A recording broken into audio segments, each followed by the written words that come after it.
decided to stay with Clay. But I had to change.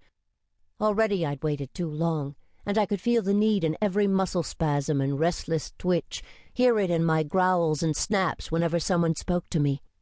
Twice I'd come out here with Clay, and twice I'd been unable, or refused, to change. Make it a third, and Clay and Jeremy would be flipping coins to see who locked me in the cage. That was a safety precaution. Being change-deprived makes us violent and unpredictable, but given my surly behavior this past week, I wouldn't blame them if they fought over the privilege. Just change, goddammit. Get down on your knees. See? That feels fine, right? Now put your hands on the ground. There. Now concentrate. My body rebelled, convulsing so hard I doubled over, gasping. Change into a wolf? With a baby inside me? Was I crazy?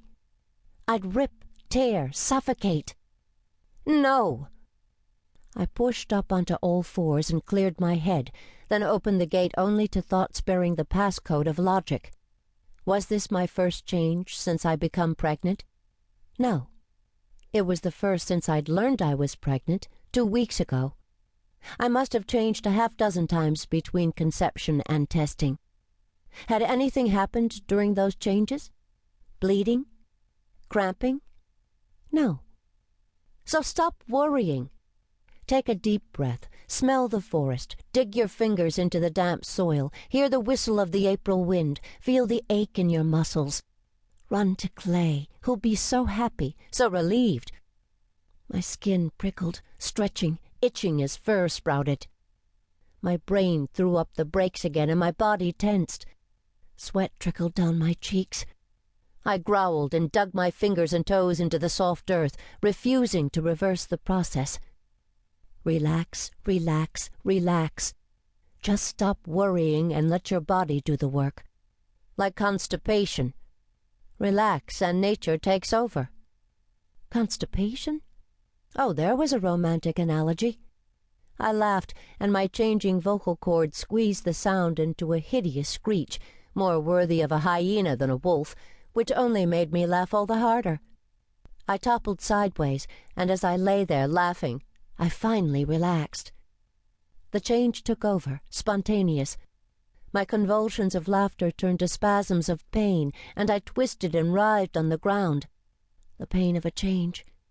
Yet some still panicked part of my brain convinced me this wasn't the normal kind of pain. I was killing my child, suffocating it as my body contorted. I must stop.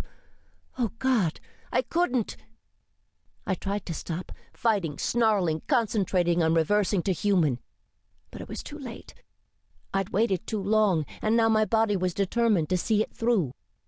Finally, the pain ended, gone without so much as a lingering ache, and I lay on my side, panting, then leapt to my feet. Damn it, not so fast. Be careful. I stood there, motionless except for my tail, which wouldn't stop whipping from side to side, as if to say, well, we're changed. What are you waiting for? Let's run.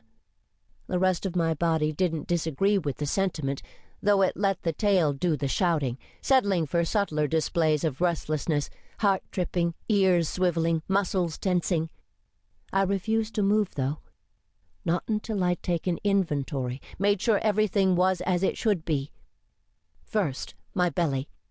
No obvious signs of distress. I panted, letting my chest rise and fall, testing whether the movement seemed to hurt anything. It didn't, though my stomach did let out a growl as that nearby rabbit scent wafted past. You wouldn't know I'd just devoured a 3-course lunch. Ungrateful stomach. But the other part of my belly, newly filling with life, felt fine. I lifted my paws one at a time, stretching and rotating my joints. Good. My nose and ears had done fine picking up that rabbit. And the still wagging tail was obviously working. Okay, enough of this. I stepped forward. 1 paw, 2, 3, 4. No sudden scream of complaint from my belly. I broke into a lope, then a run, then a headlong dash across the clearing. Still no signs of distress. Next, the tougher moves.